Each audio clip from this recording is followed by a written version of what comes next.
বৃষ্টি নামার আর সময় পেল না। বৃষ্টিটাকে ঠিক এখনই নামতে হলো। তাড়াতাড়ি করে বাসায় যেতে হবে, না হলে অনেক দেরি হয়ে যাবে। এমনিতেই অনেক দেরি হয়ে গেছে। যাক বাবা, বাসার সামনে এসে পড়েছি, এখন আর কোনো চিন্তা নেই। মানুষটার আজকে আসতে এত দেরি হচ্ছে কেন? অফিসে কি কোনো ঝামেলা হয়েছে? একটা কি ফোন করে দেখবো।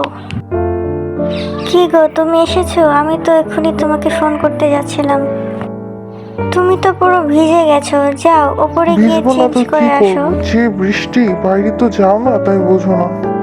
হ্যাঁ হ্যাঁ, যাও যাও, ওপরে গিয়ে সব চেঞ্জ হ্যাঁ করে যাচ্ছি, আসো। তুমি আমি তাড়াতাড়ি রান্না রান্নার বসাও, ব্যবস্থা এমনিতেও করছি। আমার অনেক ক্ষুধা পেয়েছে। মানুষটার যে মাঝে মাঝে কি হয় কিছুই বুঝি না। আমার জীবনটা শুধু রান্নাঘরেই কেটে গেল।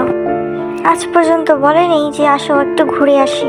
যাক বাবা, তাড়াতাড়ি করে রান্না করে নেই, এমনিতেই অনেক দেরি হয়ে কি গেছে। গো, তুমি কি রান্না করছো? দেখি একটু। আরে আমি তো কেক বানাবো ভাবছিলাম।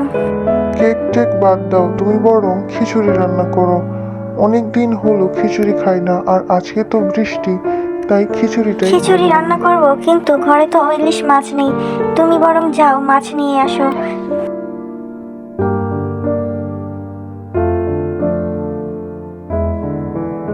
তাড়াতাড়ি করে গিয়ে দেখি, এমনিতেই অনেক রাত হয়ে গেছে। যাক বাবা, মাছটা তাহলে পেয়েই গেলাম। এবার তাড়াতাড়ি করে বাসায় যেতে হবে। সেই কখন গেছে মাছ আনতে, এত রাত হয়ে গেল তারপরও এখনো ফিরছে না। আরে আমি এসে পড়েছি, চলো এখন রান্না করে দুজনে মিলে রান্না করব আজকে। বাহ, তুমি তো হ্যাঁ, খিচুড়িটা তুমি খুবই ঘরে ভালো যাও, আমি এনেছো। তোমার জন্য খাবার নিয়ে আসি। এই যে আপনার খাবার হাজির মহারাজ। আরে এসে পড়েছো দেখি। বাহ, রান্নাটা তো খুবই টেস্টি হয়েছে। এর জন্য তোমাকে কালকে একটি গিফট এনে দেবো।